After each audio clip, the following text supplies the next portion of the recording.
Fitz Craft Beer in Michigan sports. We may not be the authority, but we love both like a fat kid loves cake. Hot, hot! This is State of My Sports. We're going to get into some of the frenzy of the NFL free agency. But before we do that, I did want to talk more of the Lions housekeeping, if you will, and stuff that they've been doing. I'm going to try to go through these pretty quick. Sweeping up. Tim Boyle re-signed. Evan Brown re-signed. C.J. Moore re-signed. Nobody cares about those necessarily. A couple things that they did that was very interesting was they re-signed Josh Reynolds and Khalif Raymond. Josh Reynolds, he signed a 2-year deal with a max value of $12 million. I think there's some incentives in there that makes it the 12, but otherwise I think it's 10. But you're not hurting yourself with that. When he came in as the number one wide receiver, just having the wide receiver body that this organization needed, and I think Jared Goff needed mostly, was very evident. Like, it was obvious that was important. It made the team better. It made the offense better. It made them more of a threat, more dynamic in multiple ways rather than running the ball on 3rd and 9. So that was very important. I'm okay with re-signing him the way that they did. It doesn't hurt you.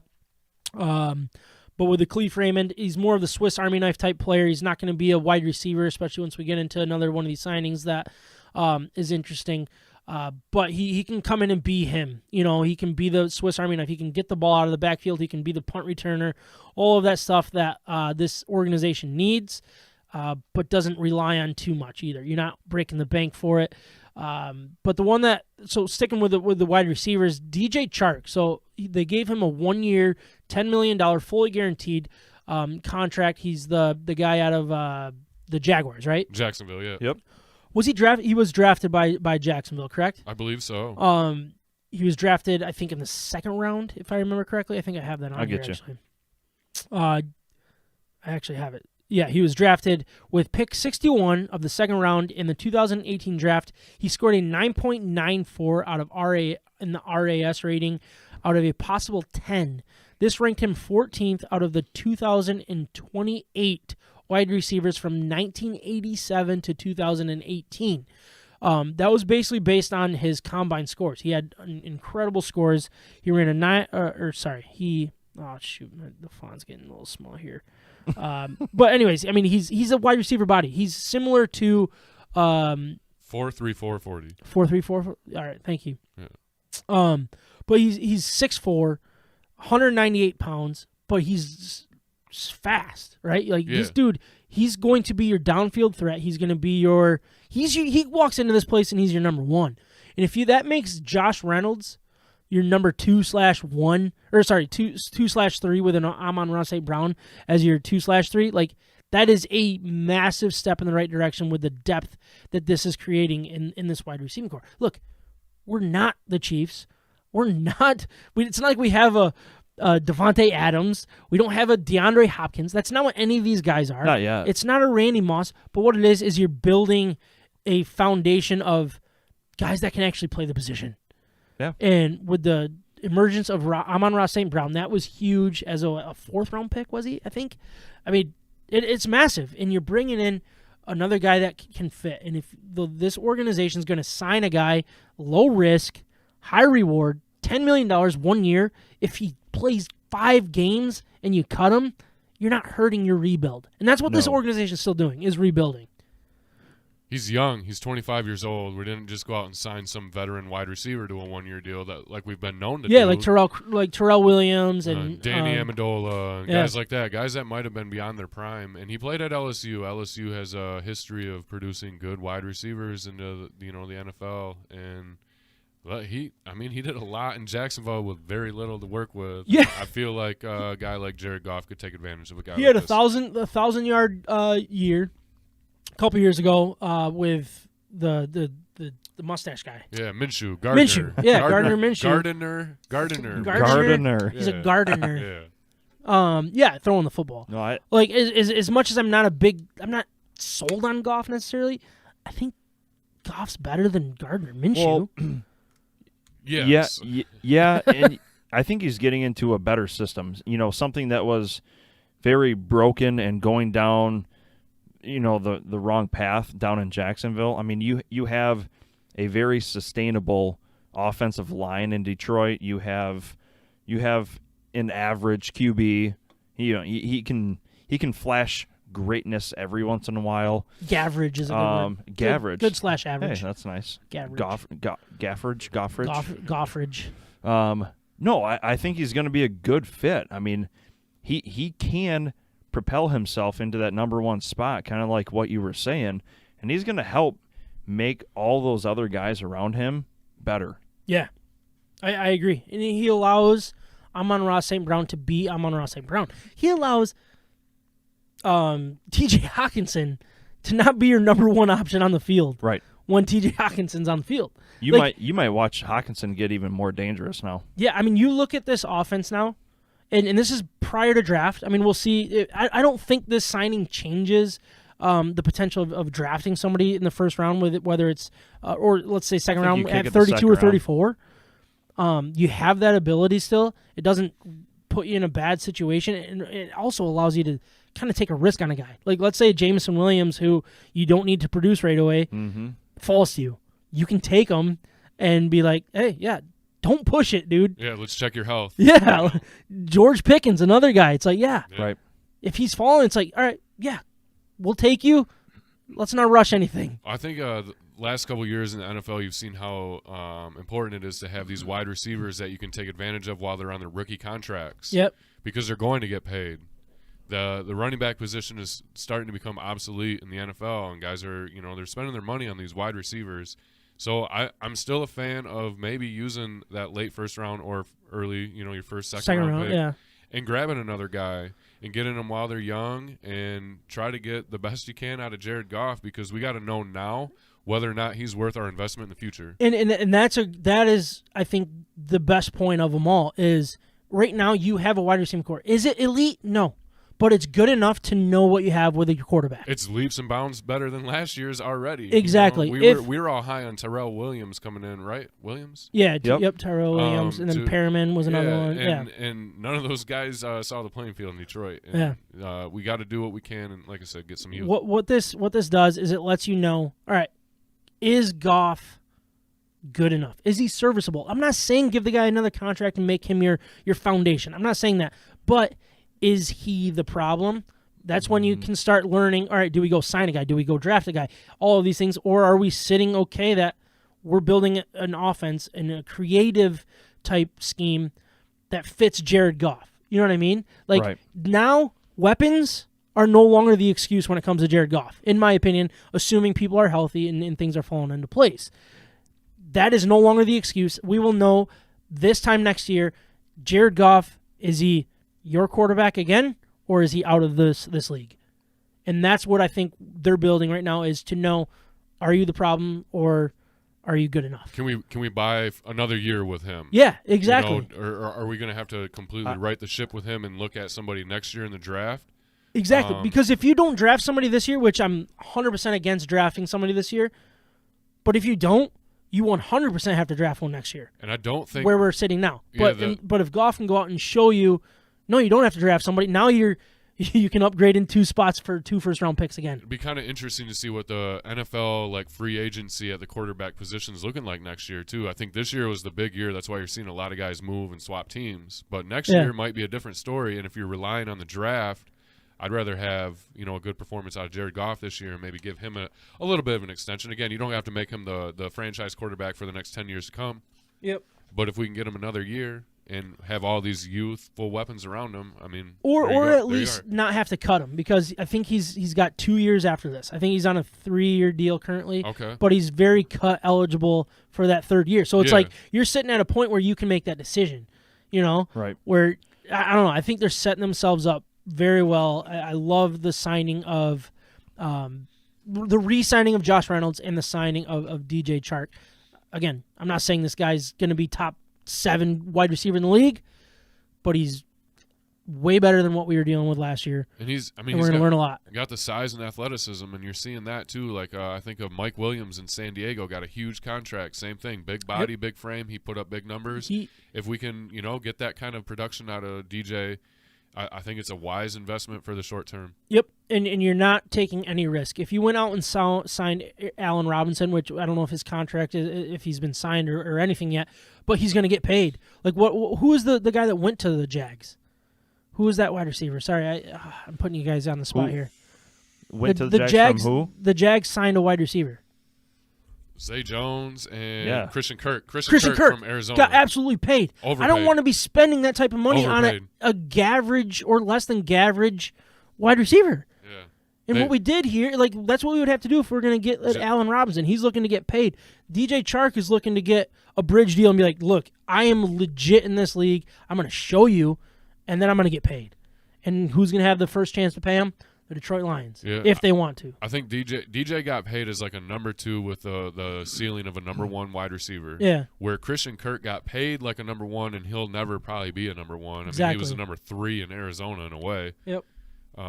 So I don't know. Like I said, short term, it's a short deal, and get the most out of him. Let's just pray that he's healthy and we get a full season out of him. It's exactly what this team needed, and I absolutely love it. And he might do absolutely nothing, but again, it's not going to hurt the rebuild. We're still rebuilding.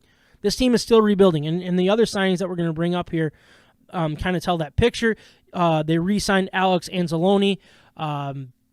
Look, he wasn't going to get paid anywhere else really that great or anything, but he fits what you did. He fits with the coaches. He likes it here, allegedly. Like all of those type of things. You know it works. Does it work great? No. But it works if you can't get that other guy. A linebacker. They did the same thing with Tracy Walker. Good enough safety. Elite? No. But he fits what we're doing. He had a good year last year, and getting him to stay is just as important as signing another guy, in my opinion. I enjoy that. So he's getting 3 years, $25 million for Tracy Walker. And I'm going to put a bow on all of these signings here. They also re-signed Charles Harris to 2 years, $14 million. Again, not breaking the bank, not getting a game changer necessarily, but a guy that fit, had a good year, and works in the system that this organization is trying to do. And what all of these signings are telling me is you're filling needs, but you're not erasing them. You know what I mean? Like if let's say who's the linebacker out of Georgia? Nakobe Dean. Nakobe Dean. Let's say Nakobe Dean has a bad pro day, I think in a couple days, might even be tomorrow, and he continues to go down in the draft because his measurables aren't there. Well, if he falls to 32 or 34, you still have room to take him because you signed Alex Anzalone. You didn't fill a need and put yourself in a spot that, well, we can't draft a linebacker that high now. Same thing with an edge rusher. You got Charles Harris. Well, we're not overpaying him. We have other guys, but all right, do we have to take Aiden Hutchinson? No, we don't have to take Aiden Hutchinson now. We don't need Aiden Hutchinson to fall. We don't need an edge rusher. We can do best player available, and I know people hate saying that because people really like to get into the needs that we need to fill. Just get the best player available. There is nothing wrong with best player available. Especially when you're in the middle of a rebuild, and I'm going to continue to say that, we are still in a rebuild. We are very excited of what we saw last year. It was god-awful. We have the number 2 overall pick. It was awful. The defense was awful. The offense was less than awful. It was not pretty. And Correct. They didn't upgrade. They didn't do anything. But what they did is they built. They're continuing to. They're setting the foundation, and they'll add the best player available at random positions, who's available, and continue to build it. You're not erasing the need. You're not filling the need. You are putting a Band-Aid over it for now. You're not hurting your rebuild. You're not putting yourself in this cap hell like the Jags are doing by overspending, in my opinion, with all these guys. Yeah, it's really exciting. You can spend all this money because you have it. Well, that doesn't mean you're spending your money wisely. And the Red Wings seem, it's all on the screen. The Pist, oh my gosh, now I'm looking at the Pistons. Whoa. The Lions are spending their money wisely, in my opinion. And I love what they're doing. They're getting the guys that they seem to fit for them. Sorry, yeah, I've been talking a bunch here. I mean, honestly, as a fan of the Lions, don't expect anything sexy. Don't expect anything just off the charts right now. They are building the right way. Charks? Off the charts. Off the charts? Off the charts. You know, Baby Chark, dude. that is hilarious. Shark Week. You should try and sell that to their marketing team at Ford Field. Oh, I'm sure that they're would already be on top of that. Hysterical. No, but, you know, count your blessings, because you could be a Giants fan and be $6.5 million over the cap right now with nothing to show for it. So put that in perspective. Put that in your pipe and smoke it. Just enjoy the ride for what it is, and look forward to that 3-year, 4-year, 5-year mark. Yeah, and what this is it's allowing them to continue to be patient. I know we were talking like with the questions of Aaron Rodgers, of what he's going to do. Is it time to pull the trigger and be that next best team? Is as exciting as that would be? No. Not yet. We're set at a point, and this regime has a vision of what they want this team to become. You can continue to stick with that. And these signings are telling you, we have a vision. We don't love you. We like you. You work for now. We're going to give you a little bit of money to keep you around until we're done with you. Right. And they're able to be patient. They upgraded, but they're also being very, very patient. And they can still like suit a full roster, put them all out on the field. You know, it's not like we opened a void to close one. We kept them all closed, and I don't know, Anzalo. I think that's a solid re-sign too, like a guy that's in that culture. If at the very least, whoever we bring in through the draft, he'll be a guy that he can show the ropes. Nope, I agree completely. And not to mention Derek Barnes too, who kind of fits that linebacker mold too, of a young guy that, I mean. We'll see if he takes the strides in the right direction. But, I mean, it feels like they're kind of done with their free agency, right? You don't have a ton of money. There's not a ton of names out there. I know they're the safety that the Saints were getting rid of. I think he went to the Ravens, right? Yeah, Marcus Williams. He went to the Ravens on a 5-year, $70 million contract. That includes $70 million guaranteed. That was a big name that I think people were talking about, especially with our hole at safety. Right now, I mean, safety's still on the table. So if say you trade down and you can get Kyle Hamilton at 5 or 7 or 10 or whatever it is, do it. You can do it because it works. You have a split safety. You run a split safety defense. So because you have Tracy Walker doesn't mean you can't get somebody right there next to him. Right. Lewis Seen, another guy. If you like him at 34, 32, take him. You cannot not take a position now because there's a hole. You can upgrade everywhere, and it's just, I think they're setting this thing up, and I love the patience that they seem to be having with their thing, because they could have gone out and overpaid for a guy or two, but what good does that do when you're in rebuild mode? And you also get compensatory picks. Yeah, so that actually came out before, like, pre-show. Did you have that? Yeah, still? about 5 o'clock today or so. Was it? Yeah. So the Lions, they did get those assigned to them, right? What did they get? So you got 3 picks. So in round 3, you get pick 97. In round 5, pick 177. And round 6, pick 217. Okay. So the third round one, that's the highest. That's the highest you can get for a compensatory pick, I believe, and that was because of Galladay signing the deal that he did. Right. Which, sorry, going back to DJ Chark, if he has an unbelievable year and goes and signs a big deal elsewhere, well, that's a compensatory pick that you're going to get. Exactly. Similar to the Galladay one. But, anyways, is Cade Cunningham not playing today? No, he's out. I wish I would have known that before I put money on this game. Yeah, he had a big game the other night. Almost had a triple-double. One assist away. 25, 11, and 9, I think. Dang.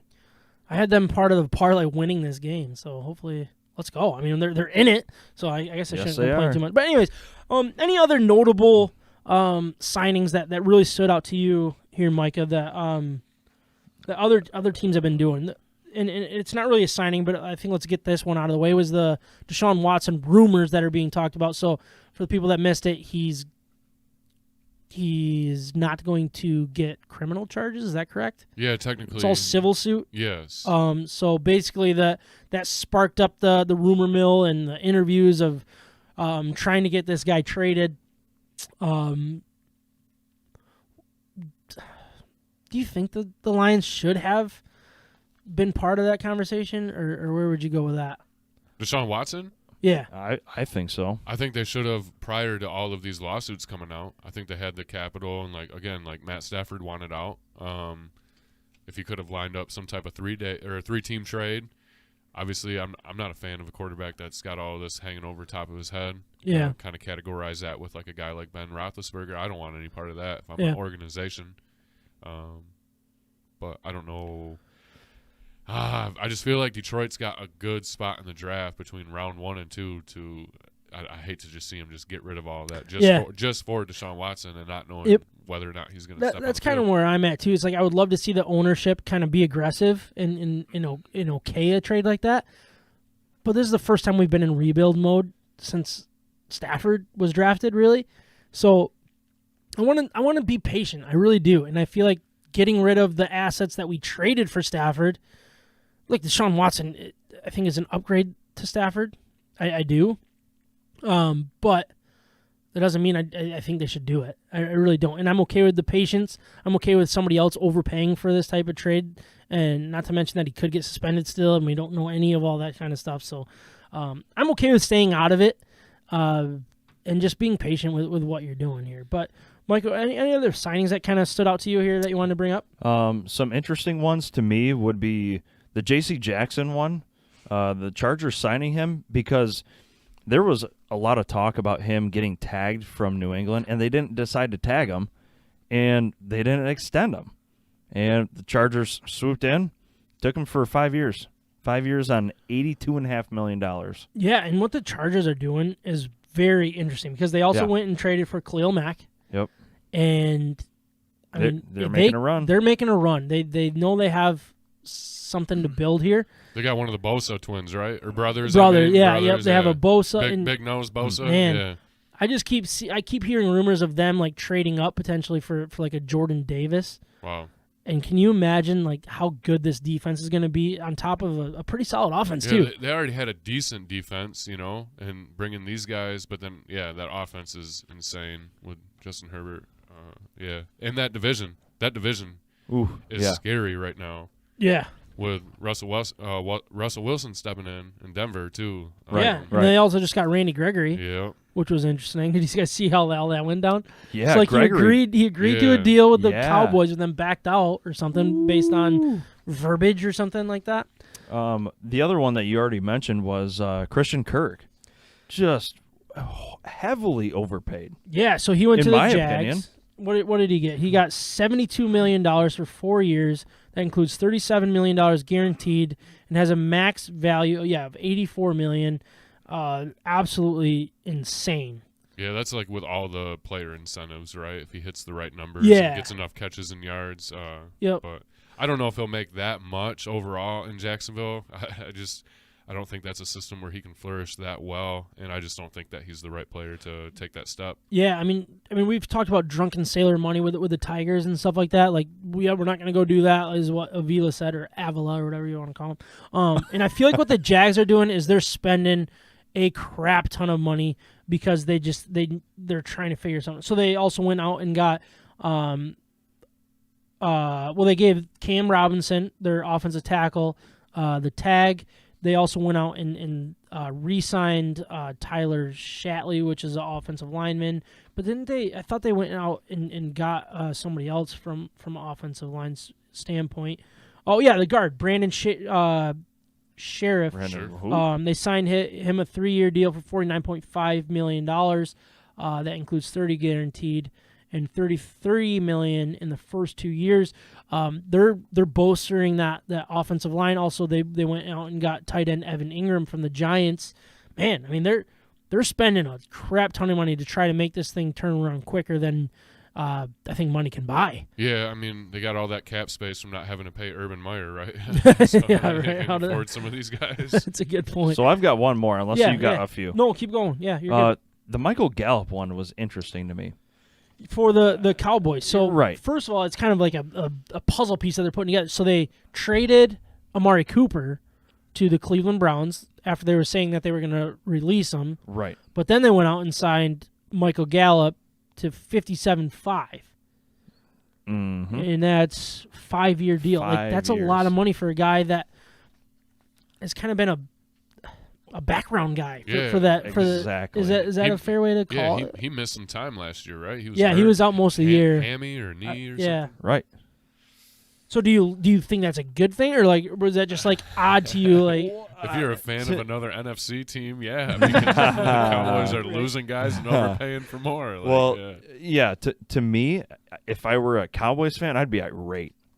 Yeah. Like basically, from a fan standpoint, losing Cooper, and then just the money was dominating with Michael Gallup, and that doesn't make a whole lot of sense to me.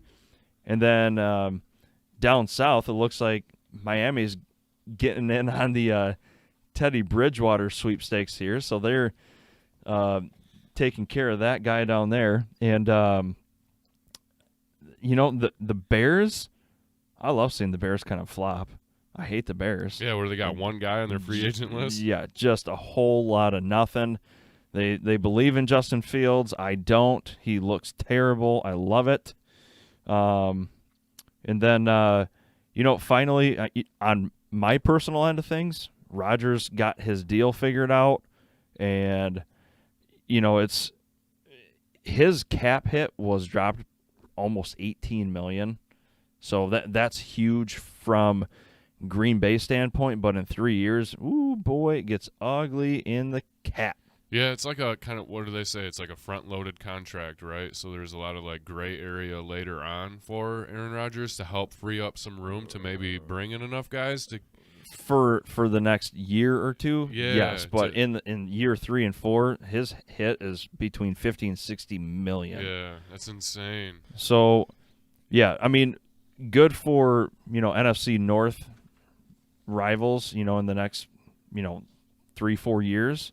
Man, nothing else. Well, for hometown ties for Detroit, Quandre Diggs, looks like Seattle locked him up for quite a bit of money. I don't understand that. people talked about him coming back. I was like, he's old.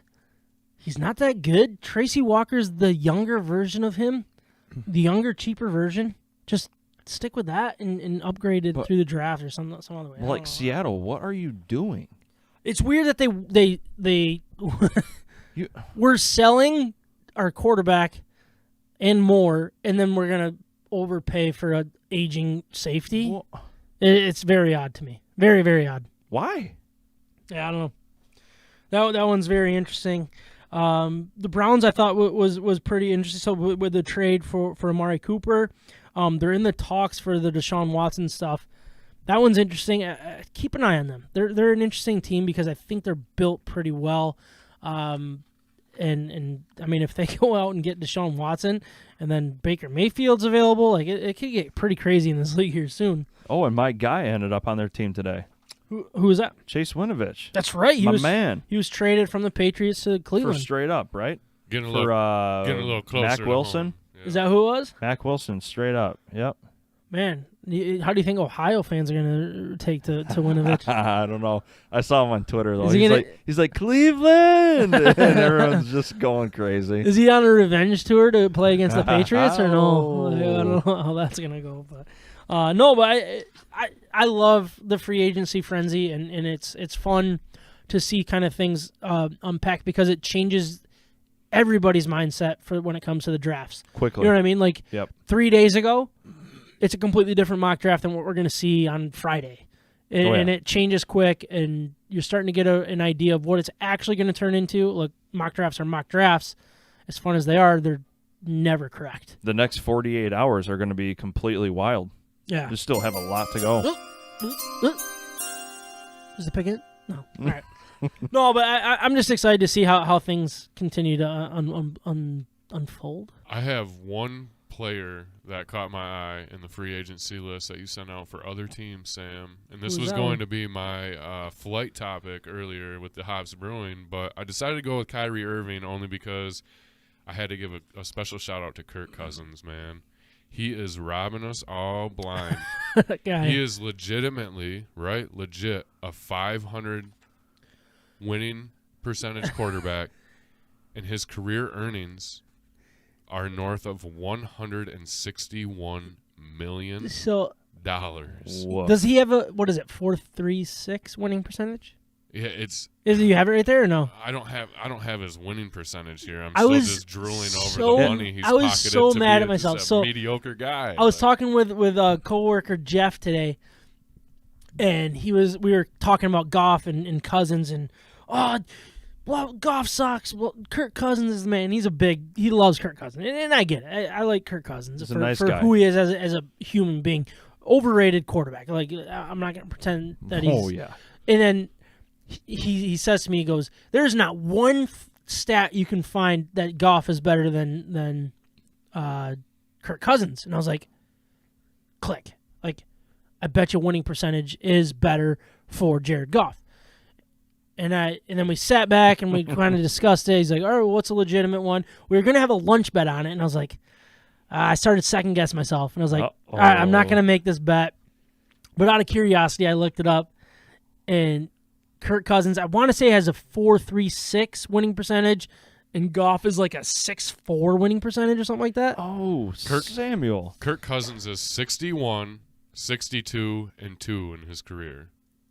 So what is the percentage? Under 500. So it's 6.4.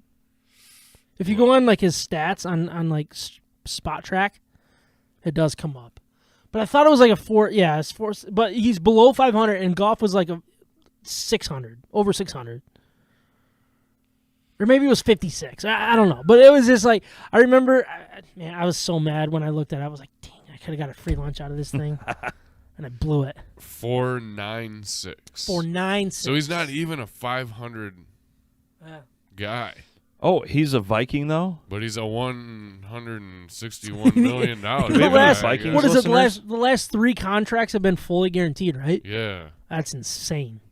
You do remember when he had that first fully guaranteed contract in NFL history? It was $90 million over 3 years for Kirk Cousins. Crazy. Good for him. Who's his agent? What a salesman. Oh, dude, he's whoever his agent is deserves a crap ton of money. I wish they were my agent.